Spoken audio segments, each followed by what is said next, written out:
All right, y'all. So this is going to be a pretty quick video. This is going to be kind of for my teachers, my fellow educators, but more so really for my educator friends, those who are friends of educators. As y'all know, it's the summertime, right?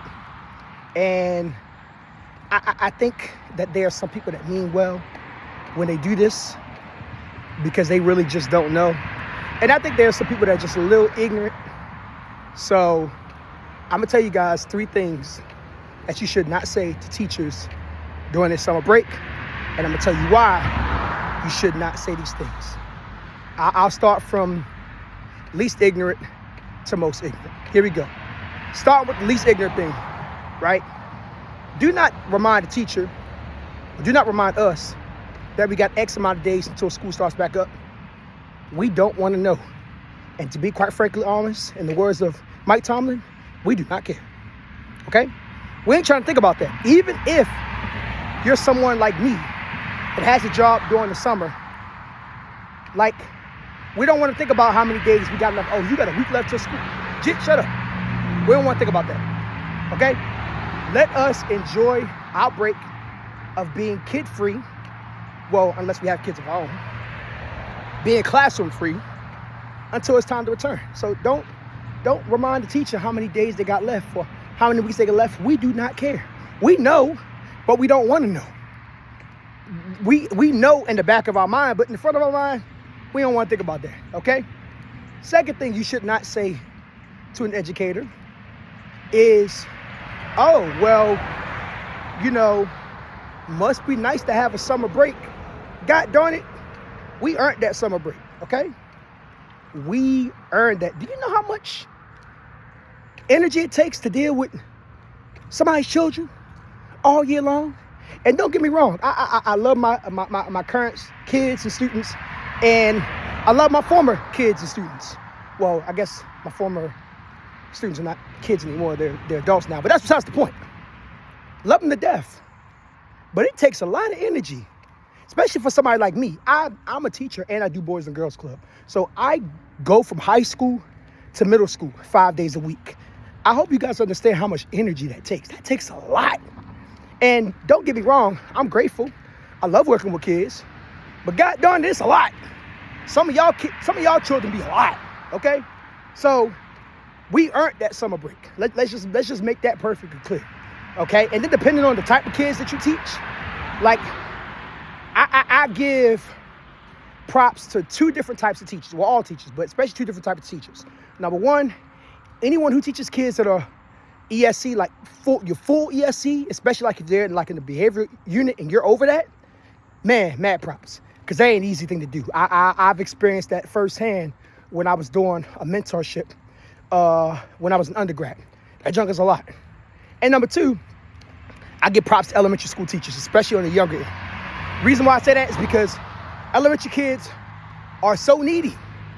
They're extremely needy. I'm gonna give props to middle school kids too, middle school teachers, because I was a middle school teacher for 3 years. And them jits, whoo child, don't even get me started. But anyways, moving on. The third ignorant thing that you probably should not say to teachers, and this is by far, oh my goodness, the most annoying of them all, is y'all want a raise, but yet y'all get a summer break when your job ain't really all that hard. I cannot stand a mother sucker that says that. Yeah, I said mother sucker. I didn't curse. Let me just make that clear. Let me tell you why I can't stand that statement. First and foremost, teachers should be getting paid a lot more than what they get paid to begin with, right? Again, and some of y'all, some people that are not teachers might say, well, Marcus, all y'all do is watch kids all day. Y'all babysit everything and this and that. Listen, do you know that when we step in the classroom, we are big brother, big sister, unc, auntie, mama, papa, mentor, facilitator,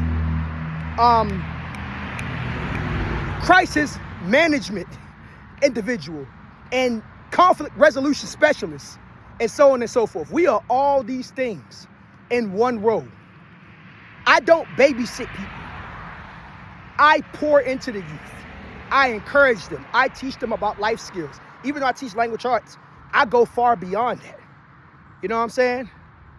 Like far, far beyond that. In fact, I would argue that most of my students, especially those that I've taught in high school, especially seniors, they probably don't even remember half of the English language arts components that I've taught them. But they will remember every single life skill that I taught them from there. They'll remember how to build a resume and a cover letter. They'll remember how to handle conflict resolution. They'll remember how to negotiate price items when it comes to sales and this and that, and so on and so forth, right? So how dare anybody say, did you know that teachers are responsible for a good majority of the careers that are out here? Like, you got to get past a certain threshold of education in order to get to a certain level. If you want to be a nurse, doctor, lawyer, law enforcement, somebody taught you, even if it wasn't in a traditional classroom setting. You know what I'm saying? People undervalue teachers so much, but don't realize that teaching is all around, even outside of the classroom. In fact, the first form of effective teaching doesn't begin in the classroom. You know where it begins at? At home, with your parents or your guardians. So when people make ignorant statements like that, about I don't see why y'all deserve a summer break, or I don't see why y'all deserve to get paid more and you get a summer break and you don't really do much, that makes my blood boil sometimes. I ain't gonna lie. Because you don't understand the hard work that educators put in, right? In fact, we put in overtime and don't get paid for it. You know how many hours I've worked and not gotten paid for it? And some of y'all are like, well, because that's on you. No, it comes along with the territory. When you are an educator, that's just how things are, right? You're gonna end up putting, sorry, my arm started hurting. You're gonna end up putting in more time than you think. Even right now, I'm getting stuff ready and lesson plans ready for the first week of school. And the first week of school doesn't start from 2 weeks as the recording this video.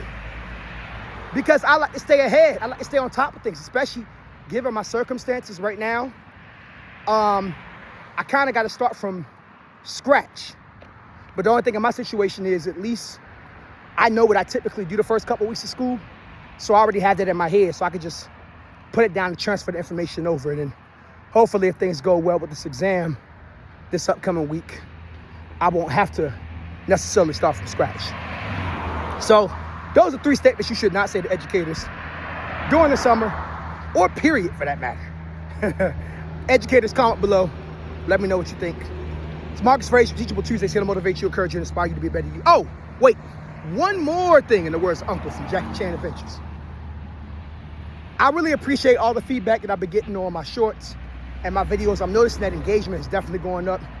Comments are good for the YouTube algorithm, as my dry bread would say. But I do want to say one thing. I would appreciate it if you guys would keep the negative comments to yourself. I know comments are good for the YouTube algorithm, but if you don't got something nice to say, God bless you, just don't say anything at all. And the reason why I'm saying that is because, like, I have no issue with people disagreeing with my topics, with my statements, having a different view. But the name calling, and different and so on and so forth, it's not needed. If you don't disagree with the topic, just dislike the video and keep it moving. You know what I'm saying? That's how I treat it, like a social media. You don't agree with what somebody says, just keep it moving. Also, while I do appreciate that there have been some people reaching out, you know, seeing the negative comments and asking me, do they want to engage? I would prefer for you not to. I don't like fighting fire with fire. I fight fire with water. You know what I'm saying? In fact, typically when people leave a negative comment, you'll see I leave a positive one. And it'll probably confuse the heck out of them to the point where they won't even respond. Or it'll get them angry enough to stop responding. So, yeah. Anyways, love you guys. See you guys soon. Peace.